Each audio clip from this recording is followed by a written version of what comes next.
Bon, j'étais vraiment claqué en arrivant. Et donc je me suis un peu excentré de la ville.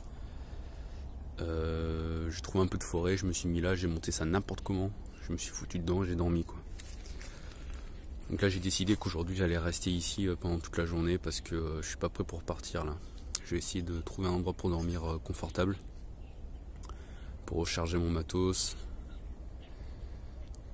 Et pour repréparer mieux mon stop là. Il me faut un papier explicatif plus précis de ce que je fais écrit en chinois pour le présenter aux gens qui passent quoi, parce que sinon il y a tout le monde qui veut m'aider et à chaque fois je comprends rien parce que je comprends pas un mot de ce qu'on me dit et les gens ils comprennent pas un mot de ce que je dis aussi, donc c'est trop compliqué. Donc petit déj, canne à sucre pur.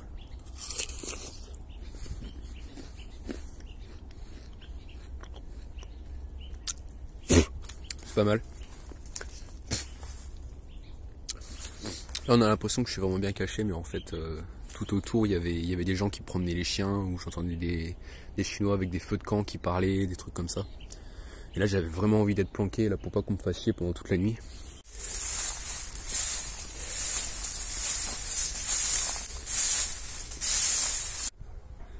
Là on a une petite vue sur la ville, mais c'est quand même vachement grisâtre. On voit pas bien avec le brouillard. Comme ça.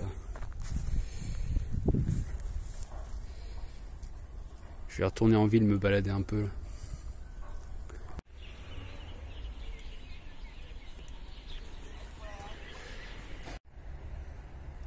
Donc ici je suis à Yiwu, c'est une grosse ville mais il n'y a vraiment rien à faire. Donc ce que je vais faire, c'est que si j'arrive pas à trouver une autre coach surfing pour m'héberger, je vais aller dans un hôtel qui coûte ce genre 13-14 €. Et comme ça je me poserai tranquille avec le wifi, je pourrai un peu monter mes vidéos, bien dormir pour récupérer de toutes mes nuits de merde. Et puis demain, eh ben, je repartirai.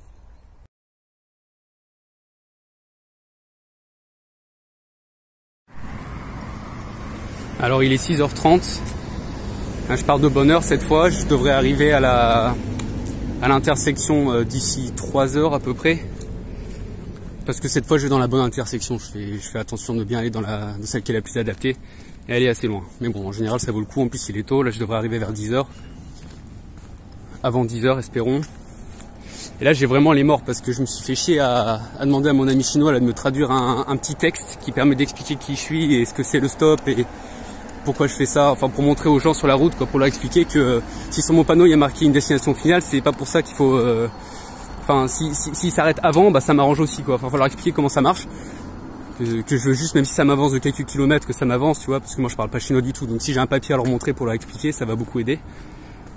Donc j'ai fait ça, je l'ai mis sur mon téléphone et puis je suis allé à l'accueil parce que dans ma chambre il y avait marqué qu'il y a un printing service et ça coûte 1 yen pour une copie en noir et blanc.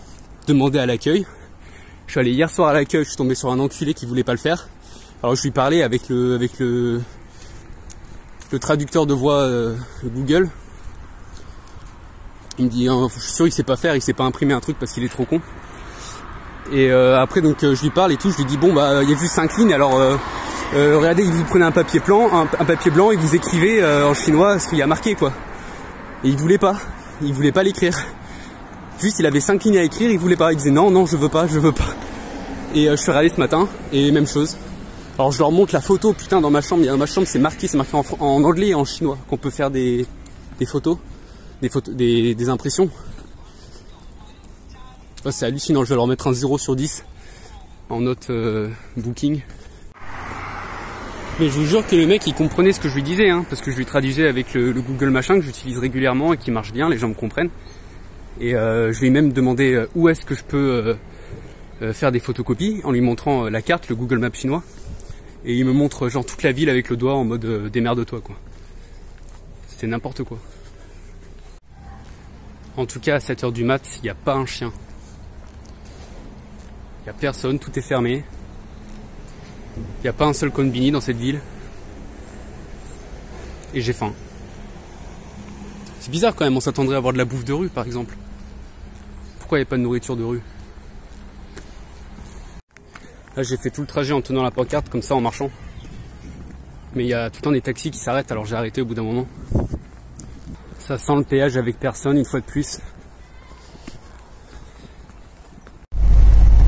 Et donc au bout de 2 heures, là, il y a quelqu'un qui m'a pris. C'est un gars qui va faire une livraison en fait sur le chemin inverse de là où je dois aller. Donc là je retourne un peu en arrière, mais ensuite une fois qu'il a fait sa livraison, il revient dans la bonne direction pour moi. Et normalement il arriverait demain, parce qu'il va rouler non-stop toute la nuit pour faire le trajet. Par contre il veut de l'argent je crois. Quand je suis monté, je comprenais rien à ce qu'il disait, mais il me répétait un mot en boucle. Donc ce moment je comprenais pas, je suis monté. Et là je suis en train de réaliser que je crois qu'il voulait de l'argent. À voir.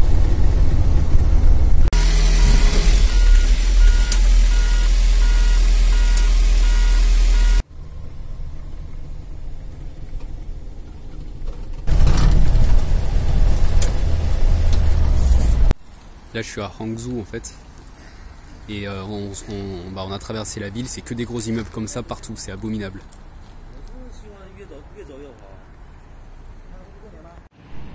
Si j'ai bien compris, le gars il peut choisir les voitures qu'il ramasse. Donc là il a pris un autre trajet qui me ramène encore plus près de ma destination finale. Et il a pris cette voiture là. En fait c'est des voitures de Bourges qui transportent. Si c'est comme ça, c'est vraiment parfait. Ça veut dire que genre dans 2 jours je suis à ma destination.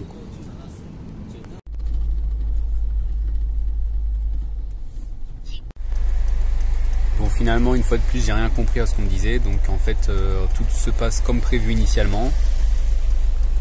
C'est-à-dire que il va m'avancer sur une aire d'autoroute et puis après, il faudra que je trouve quelqu'un d'autre pour terminer. Alors là, je suis sur une aire d'autoroute. J'ai finalement lâché mon gars. Donc lui, il tournait dans une direction qui n'était pas la mienne au bout d'un moment. Donc là, il me reste 100 km à faire. Il va falloir que je trouve une voiture en sortie d'aire d'autoroute. Le gars finalement il m'a rien fait payer, hein. Il voulait pas me faire payer, il m'a payé la bouffe, c'était impossible de se décrocher à la fin comme d'habitude. Je lui dis mais c'est bon, j'attends là, mais tu vas pas attendre dans le froid, tout ça. Enfin, il est beaucoup trop attentionné et il me faisait demander aux gens qui étaient à côté de leur voiture s'ils pouvaient me prendre et tout, mais moi j'y croyais pas trop. Aller aborder des gens comme ça au pif, des Chinois en plus, non. Non, je vais me mettre au bout, dans le noir. Mais dans la voie d'insertion, au début de la voie d'insertion, et puis